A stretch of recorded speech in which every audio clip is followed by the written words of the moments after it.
Olá, meus amados, tudo bem? Estamos aqui então de novo com mais um vídeo do nosso discipulado online. São já alguns meses que nós estamos aí estudando a palavra de Deus, aprendendo com o Senhor, amadurecendo em Cristo, nos tornando cristãos mais firmados em Deus, mais tentando pelo menos nos tornarmos mais parecidos com Jesus possível, né? E hoje nós vamos iniciar um novo tema, então. Nós terminamos o livro de Tiago, estudamos ele inteiro e foi bom demais, né? Tenho certeza que se você fez todos os estudos junto comigo, sim, como eu pude aprender, você também pôde, e nós podemos crescer um pouco mais ainda na presença de Deus juntos. E agora nós vamos entrar num outro nível de relacionamento com Deus, de entendimento também. E nós vamos entrar no tema conduta cristã. Esse é o novo tema, então, que nós vamos estar tratando nesse estudo e no próximo, seja de membro, nós vamos passar agora de membro de uma cadeira na igreja a membro do corpo de Cristo Jesus. Pois é, tem diferença aí. Você pode estar anos, sendo apenas anos dentro da igreja, sendo um membro apenas da igreja, da cadeira, sentadinho, ouvindo uma palavra. Ou você pode estar aí, quem sabe 1 ano, 2, já estar voando na presença de Deus e se tornando já membro do corpo de Cristo. Então, há um perigo aí de você estar dentro da igreja e não ser parte do corpo.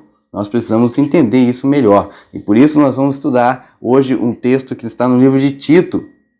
Novo Testamento ali, antes de Filemão, você vai, depois de 2 Timóteo, você vai conseguir encontrar o livro de Tito. Então abra sua Bíblia aí no livro de Tito, esteja com o seu caderno, sua caneta na mão, não esqueça de estar sempre anotando aquilo que você achar importante, que você achar relevante para a sua vida, ou alguma dúvida que você possa me enviar, enfim.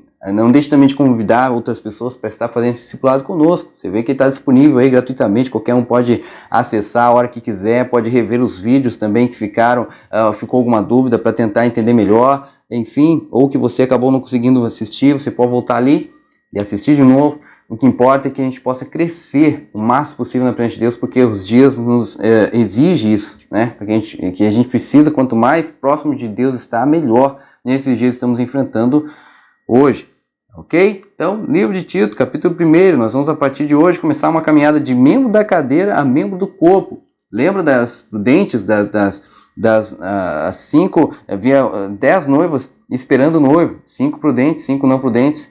Lembram? Todas estavam esperando, aguardando o noivo, todas estavam aguardando ele vir buscá-los, mas 5 não estavam preparados. Ou seja, nós podemos estar dentro do mesmo lugar, do mesmo ambiente, do mesmo templo, mas não sermos aquelas que estão ali prudentes, esperando o noivo, realmente preparadas para a vinda dele, atentas àquilo que é necessário, e nós podemos acabar aí ficando na hora que o noivo vier buscar. Por isso, muito importante você sair de membro da cadeira e passar a ser membro do corpo de Cristo. Vamos lá então?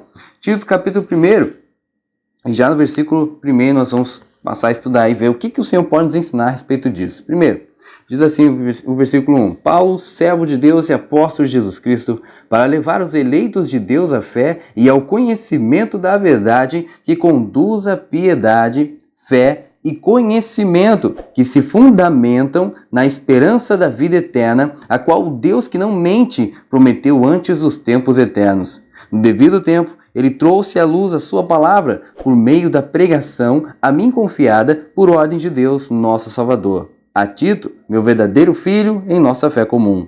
Graça e paz da parte de Deus Pai e de Cristo Jesus, nosso Salvador. Paulo que está se apresentando então a Tito, né, está falando com ele a respeito de algumas coisas básicas aqui entre Paulo e ele mesmo, mas eu quero me deter a partir de agora. Versículo 5 diz assim, ó: a razão de tê-lo deixado em Creta foi para que você pusesse em ordem o que ainda faltava e constituísse presbíteros em cada cidade, como eu o instruí.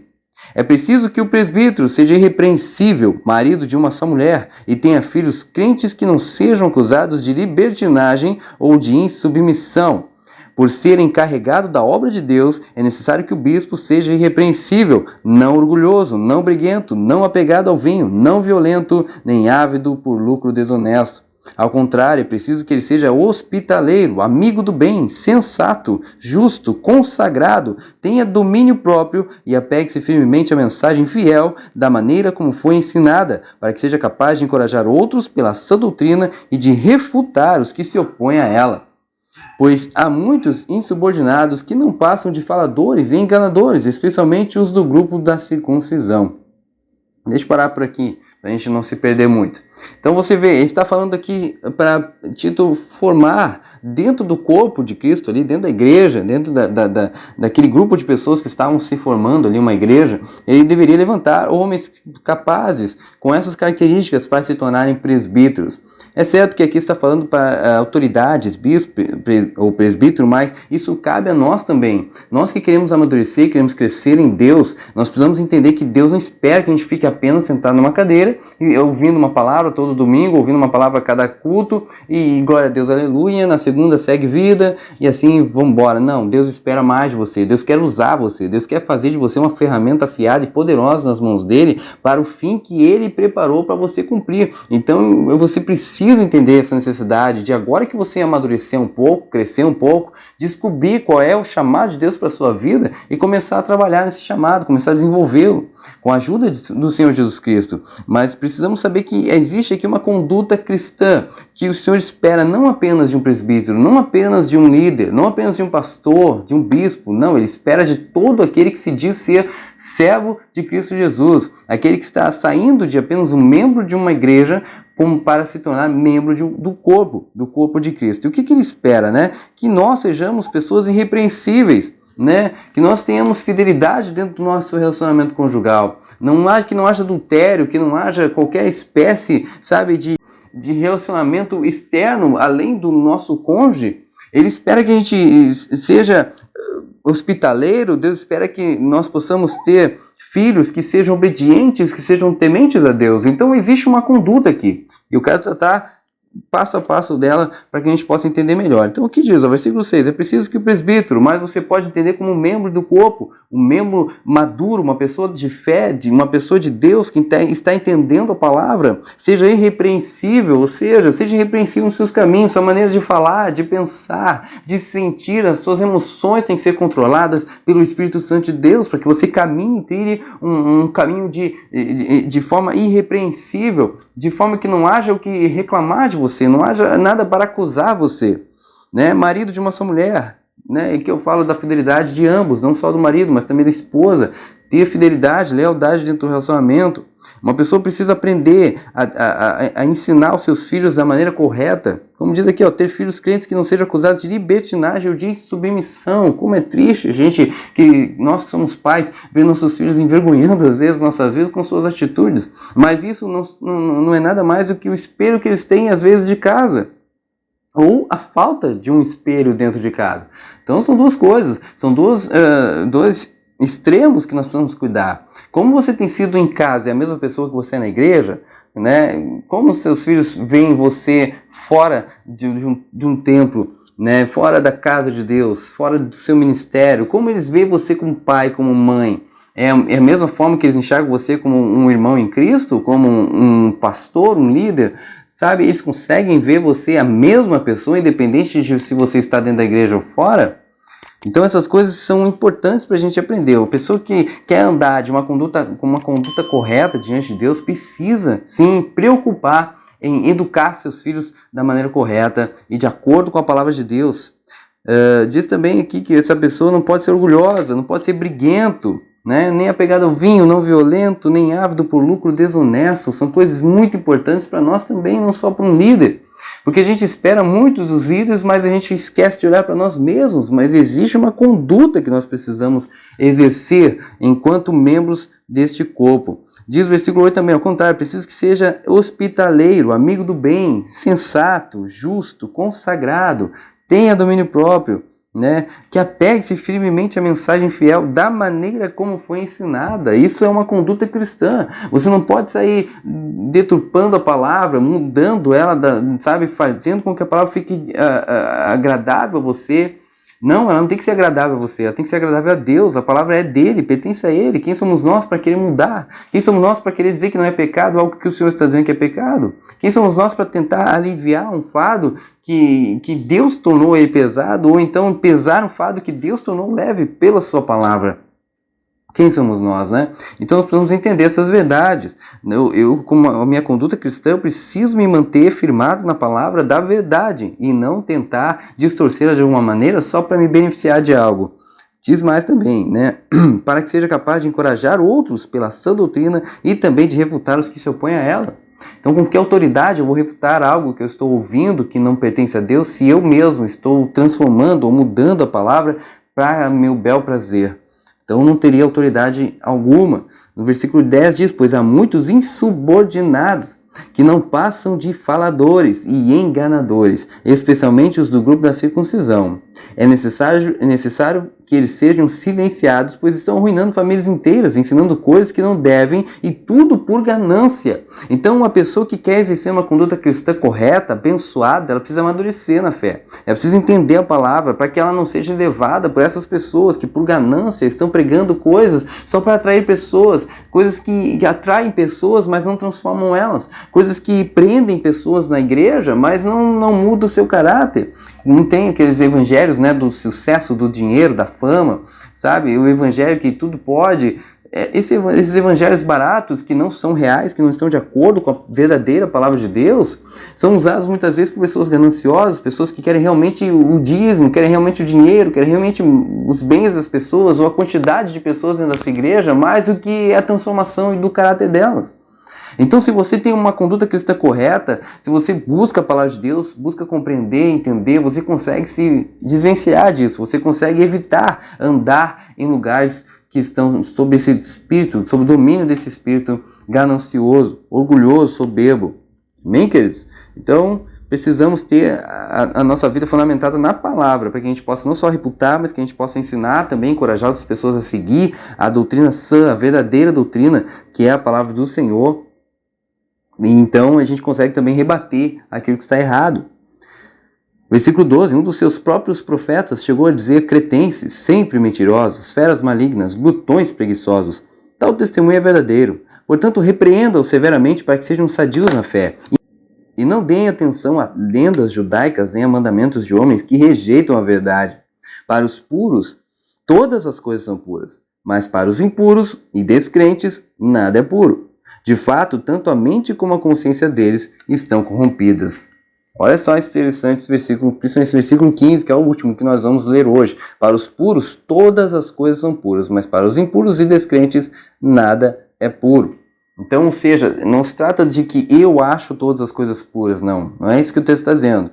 Para os puros, aqueles que estão puros em Cristo Jesus, as coisas ao seu redor, o que ele faz, o que ele toca, o que ele se envolve, é purificado pela pureza de Deus na vida dele. Assim como aqueles que não são puros, que são desobedientes, que são descrentes, não importa o que eles façam, não importa onde eles vão, e tudo que eles se envolverem, não será puro, porque eles não são. Então, o vaso é que, né, somos nós, e define aquilo que carrega dentro, se é coisa boa ou não. Por isso que a palavra de Deus nos ensina: há vasos que são para honra e há vasos para desonra. Então você define o que você quer carregar diante de Deus, as suas atitudes, a sua conduta na fé, a sua conduta cristã. Então seja um instrumento de Deus, seja uma bênção, e entenda que você precisa zelar pelo seu testemunho de fé, pelo seu testemunho de vida. Você precisa revelar Jesus às pessoas ao seu redor, parar de fazer fofocas, intrigas, de se envolver dentro disso, parar de julgar as pessoas ou condená-las sem conhecer o seu coração, sabe? Parar de se deixar levar por aquilo que falam a você, sem que você testemunhe ou testifique que aquilo que estão falando é verdade. Amém, queridos? Então isso são pequenas partes que formam um caráter de uma pessoa madura, um caráter cristão. É um caráter que zela pelo seu testemunho, que zela pela sua vida familiar, pela saúde da sua casa, pela saúde dos seus filhos, espiritual, eu estou falando no caso, que zela pelo seu casamento, um casamento abençoado. Isso é uma conduta que se espera de um homem ou uma mulher de Deus, que trabalha em favor da sua família, que entende que a sua família é o bem mais precioso que possui, né? Depois trabalha, sabe, tem sua vida profissional, estabelece financeiramente a sua vida, mas também possui um propósito em Deus, definido antes mesmo do seu nascimento, que precisa ser descoberto e então começar, depois de descoberta, a exercê-lo, a trabalhar nele para ser bênção na vida de outras pessoas.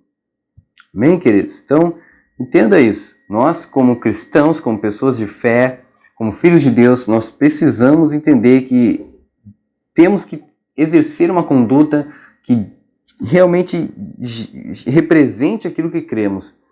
que expresse aquilo que cremos, por meio das nossas palavras, atitudes, nossa maneira de viver, nosso testemunho para os nossos vizinhos, testemunhos para os nossos irmãos em Cristo, para as pessoas na rua, para os nossos colegas de trabalho. Isso é importante, porque assim testificamos de Cristo Jesus. Então, deixe de ser apenas mais um membro da igreja, mais um membro da cadeira, que fica escondido, sentar na última fileira, sabe?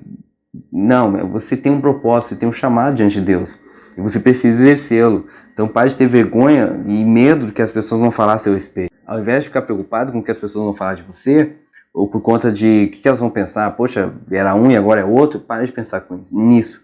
Comece a se preocupar com aquilo que o Senhor vai falar de você, aquilo que o Senhor está esperando de você, como servo, como filho, sabe, como uma pessoa que foi ungido, foi chamado para fazer algo, e talvez você não esteja fazendo. Então, obedeça ao Senhor, se comporte de maneira correta, se posicione no chamado de Deus para a sua vida e exerça o chamado de Deus para você. Amém? Lembrando do seu testemunho, que ele também fala ao coração das pessoas ao seu redor. Glória a Deus. Vamos orar então?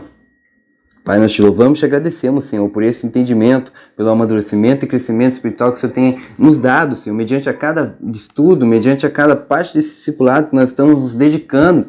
O Senhor tem nos ajudado, o Senhor tem nos capacitado, o Senhor tem nos favorecido. E eu tenho certeza que meus irmãos que estão aqui acompanhando, que estão fazendo esse discipulado, já amadureceram, já aprenderam bastante e temos ainda mais a aprender no Senhor. Continue nos ensinando, Pai, continue nos conduzindo nesse caminho e nos ajude a nos tornarmos filhos melhores, irmãos em Cristo melhores, que possamos tornar pessoas melhores, Pai, para aqueles ao nosso redor. Que em nome de Jesus, o Senhor abençoe a casa, a vida e a família de cada um daqueles, Pai, que está assistindo esses vídeos, em nome de Jesus, para a glória do Senhor, meu Pai. Glória a Deus.